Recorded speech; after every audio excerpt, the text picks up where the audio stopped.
In this video, I quickly go over all my current Nikon lenses. Nikon is one of my favorite brands in photography, and currently I have two Nikon film cameras, Nikon F Original and Nikon FE, and I have a total of 6 lenses for them. My first lens is the plasticky 50mm f1.8D. This was my first prime lens from my days with Nikon D90. Currently, it's my only autofocus lens and I've used it mostly on the Nikon FE. The image quality is fine and it's a good versatile lens, but the build quality is not that good. But being plastic makes it really lightweight. It shows only 161 grams on my kitchen scale. Here are some sample photos.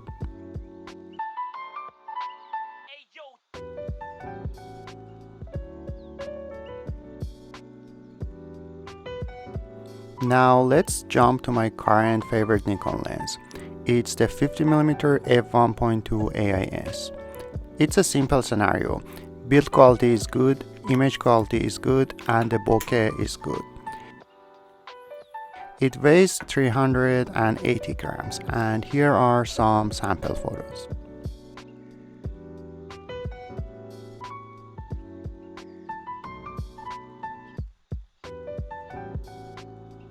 This lens and all my other Nikon lenses have the famous rabbit ears on top of them that is used to communicate the maximum aperture of the lens to a metered viewfinder like this one on my Nikon F.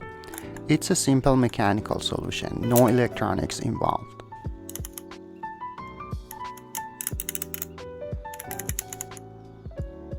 Then let's go to this 35mm f1.4 AI lens. It is a strange lens. It is noticeably soft, wide open.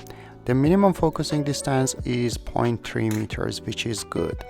And it is Nikon's smallest 35mm f1.4. The early versions of this lens have a radioactive glass element, but mine seems to be one of the later versions. It is 414 grams, which is heavier than the 50mm f1.2. Here are some sample photos.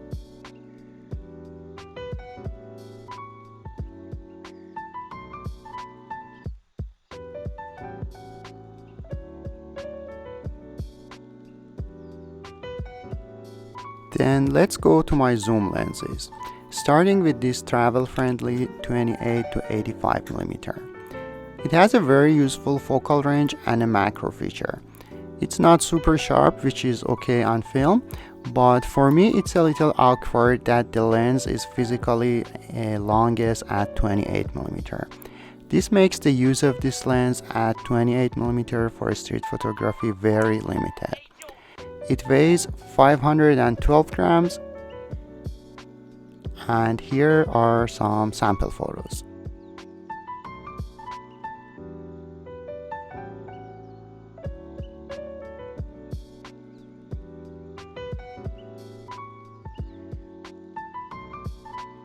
Then let's go to this 80 to 200mm f4 AIS version.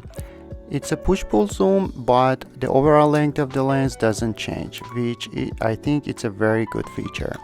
It's on the heavy side at 817 grams, but it's a very sharp lens. Here are some sample photos.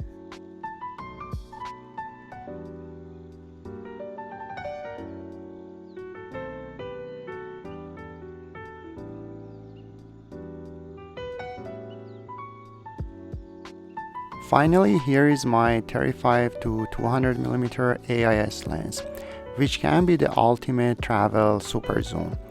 It is a push-pull zoom and has a macro feature.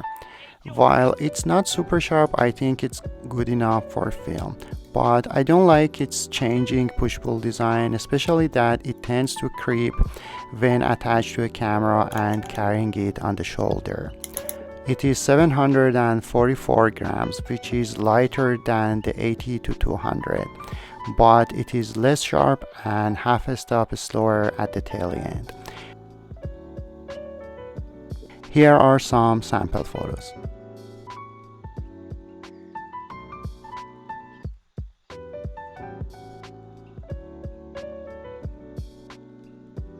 So that's it. I hope you like this video. If yes, please give it a thumbs up and consider subscribing to my channel. Also, feel free to follow me on Instagram.